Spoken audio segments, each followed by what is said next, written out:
그때 예수님께서 제자들에게 말씀하셨다. 나는 너희에게 평화를 남기고 간다. 내 평화를 너희에게 준다. 내가 주는 평화는 세상이 주는 평화와 같지 않다. 너희 마음이 산란해지는 일도 겁을 내는 일도 없도록 하여라. 나는 갔다가 너희에게 돌아온다고 한 내 말을 너희는 들었다. 너희가 나를 사랑한다면 내가 아버지께 가는 것을 기뻐할 것이다. 아버지께서 나보다 위대하신 분이시기 때문이다. 나는 이 일이 일어나기 전에 너희에게 미리 말하였다. 이 일이 일어날 때 너희가 믿게 하려는 것이다. 나는 너희와 더 이상 많은 이야기를 나누지 않겠다. 이 세상의 우두머리가 오고 있기 때문이다. 그는 나에게 아무 권한도 없다. 그러나 내가 아버지를 사랑한다는 것과 아버지께서 명령하신 대로 내가 한다는 것을 세상이 알아야 한다. 주님의 말씀입니다.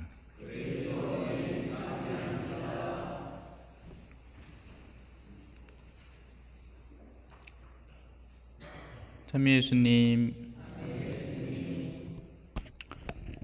유혹은 유혹당할 거리를 안에 갖고 있는 사람이 당하는 겁니다.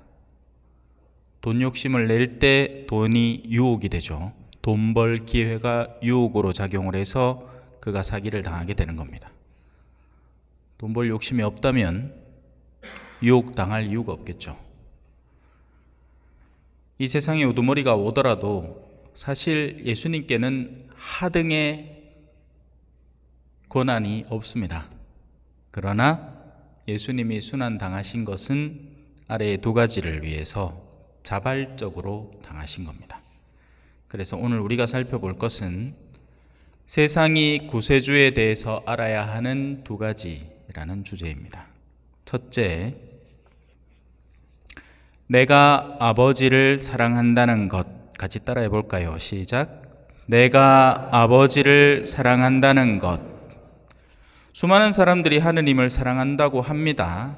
하지만 사실 하느님을 사랑하는 것은 그렇게 호락호락한 일은 아닙니다. 우리는 우리가 사랑하는 대상을 너무나 자연스럽게 뒤쫓아갑니다. 사랑하는 대상을 추구하죠. 그래서 말을 바꿔도 됩니다. 내가 추구하는 게 내가 사랑하는 것. 너희의 마음이 있는 곳이, 너희가 사랑하는 것에 너희의 마음을 두고, 그죠? 너희 마음이 있는 곳에 너희 보물이 있는 것. 그게 내가 사랑하는 겁니다. 속일 수가 없습니다, 사실. 물론 속이려고 시도를 하겠지. 왜? 다른 사람들의 눈에는 나의 본래 욕구가 드러나서는 안 되니까. 그들 앞에서는 선한 척을 하지만 실제 내 마음이 추구하는 것은 내가 잘 알고 있습니다. 무언가가 내 앞에 지나갈 때 예수님처럼 유혹에 걸릴 의지가 없으면 예수님은 그걸 추구하지 않는 겁니다.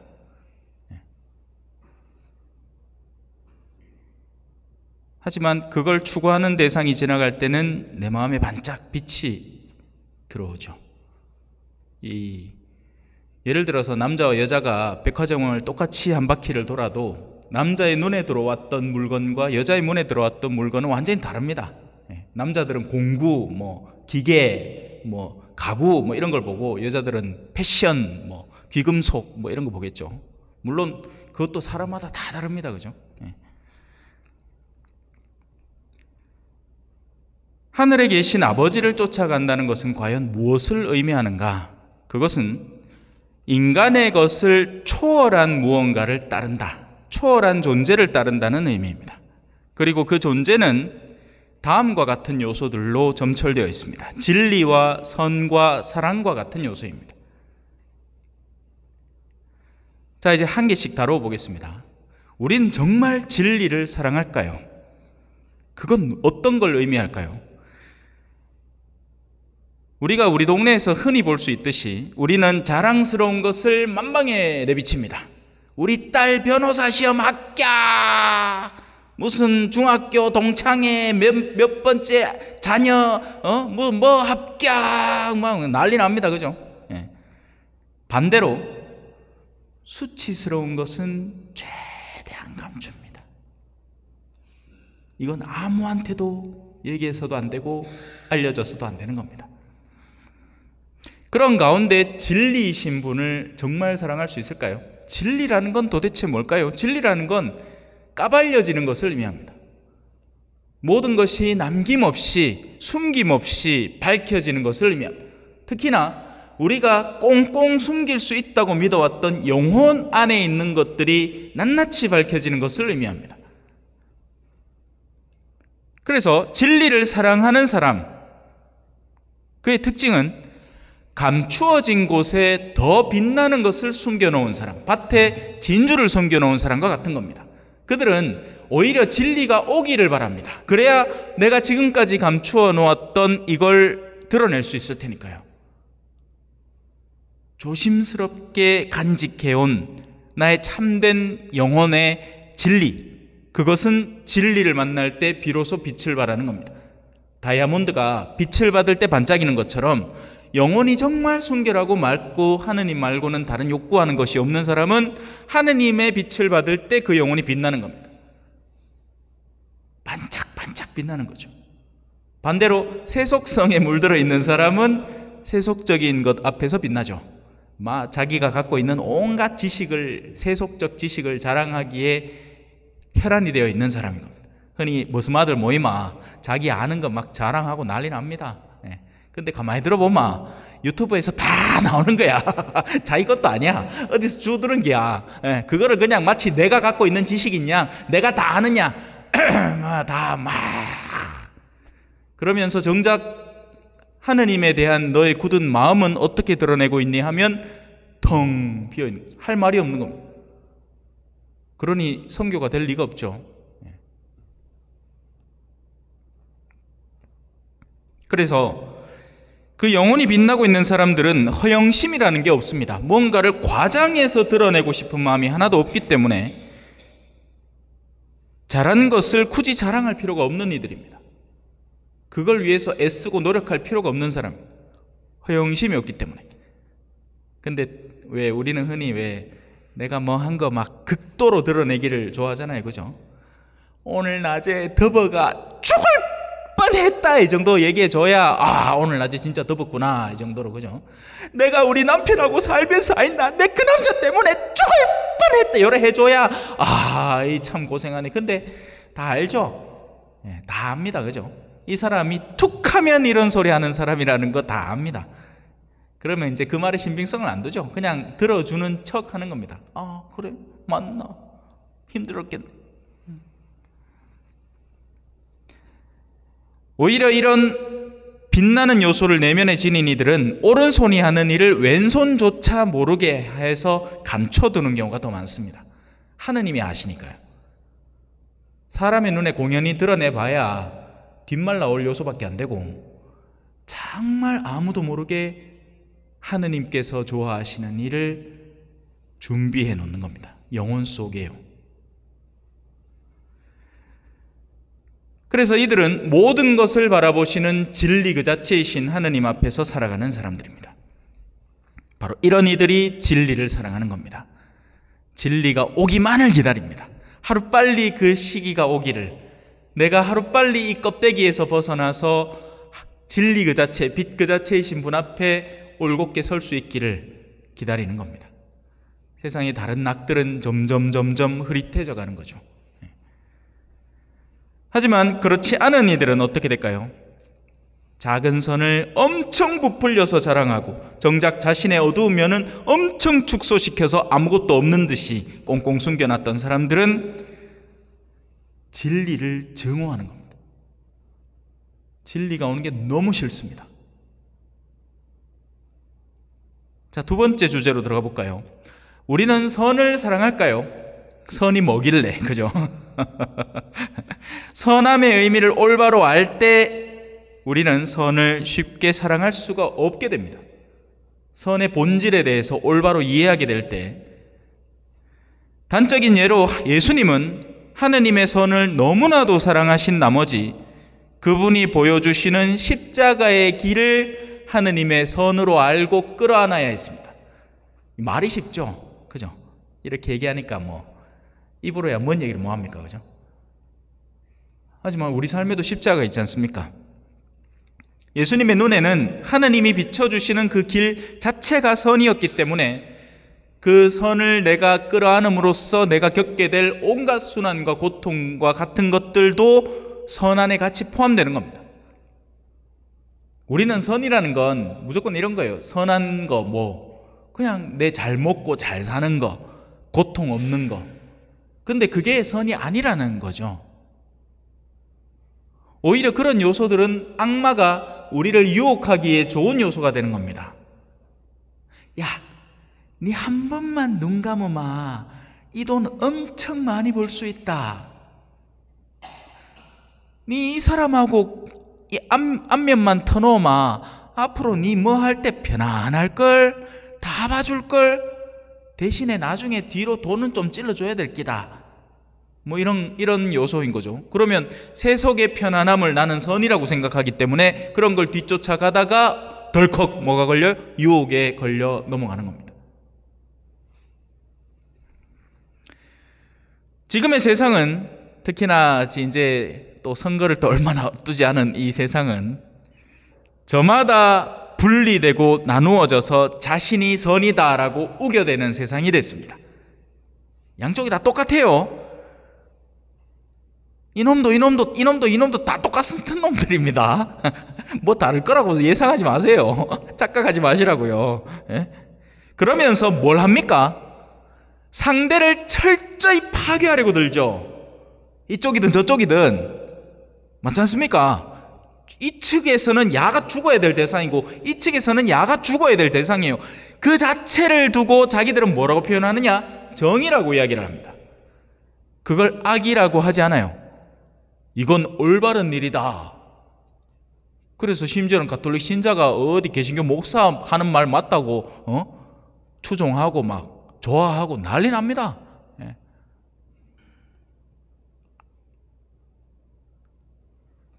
그 자체가 악입니다.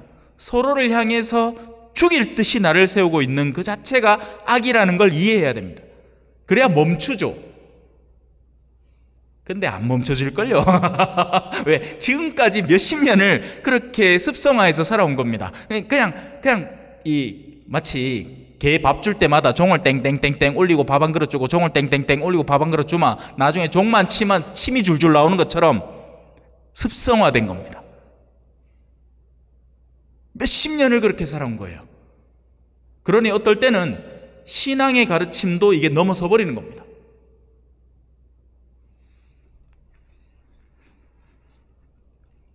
참된 선은 하느님을 사랑하기에 그분이 우리에게 명하시는 모든 것을 사랑하는 것입니다. 오직 하느님만이 참된 선이시기 때문에 그렇습니다. 자, 이제 마지막 세 번째 주제입니다. 우리는 사랑을 알까요? 사랑이 뭐길래? 예전에 드라마 제목이 있었죠, 그죠? 네. 서로가 서로에게 끌리는 것을 우리는 사랑이라고 생각을 합니다. 마치 남자와 여자가, 그죠? 예, 서로 좋아가지고 막 이게 있잖아요. 이게 사랑이라는 게 그냥 보면 좋아 죽는 거야. 예. 근데 그 얼마 값디까? 몰라. 나는 결혼 안 해봐 모르겠다. 끼케야 가봐야 한 3개월 6개월 갔겠나. 그 뒤에는 이제 삶의 현실이 닥쳐오죠. 당연하지. 예. 하지만 예수님은 사랑의 정의를 이렇게 가르쳐 주십니다. 형제를 위해서 목숨을 바치는 것. 너무 단순한 얘기지만 가만히 생각해 보면 절대 쉬운 일이 아니죠. 예. 우리는 목숨을 부지하기 위해서 서로들을 사랑하는 신용을 하고 살아갑니다. 필요하니까. 저 사람이 나의 이해에 도움이 되니까. 내가 이윤을 남기는데 저 사람이 필요하니까 사랑하는 첫 관계를 잠깐 맺는 겁니다. 그래서 요즘은 얼마나 이 물질 만능주의가 됐는지 부모와 자식 간의 관계도 너무나 쉽게 끊어져 버리고, 그죠? 형제 간의 유산 때문에 싸우는 건 일도 아니고, 땅띠 몇 개 때문에 뭐 이웃 간에 얼굴 붉히고 뭐 생 난리 북새통입니다, 그죠? 몇 푼 더 주겠다고. 심지어는 요즘 젊은 부부들은 뭐 시작부터 계약 관계 속에서 시작을 해서 나중에 갈라설 때는 철두철미하게 가른다죠.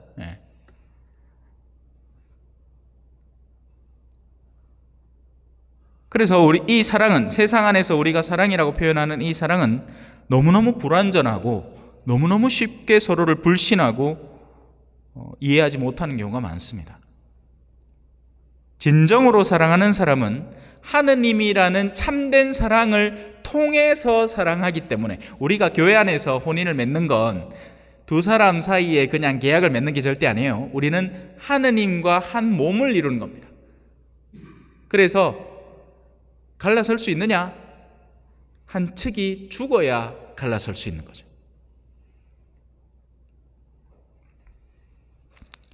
참 교회 혼인법이 제일 참 복잡하거든요.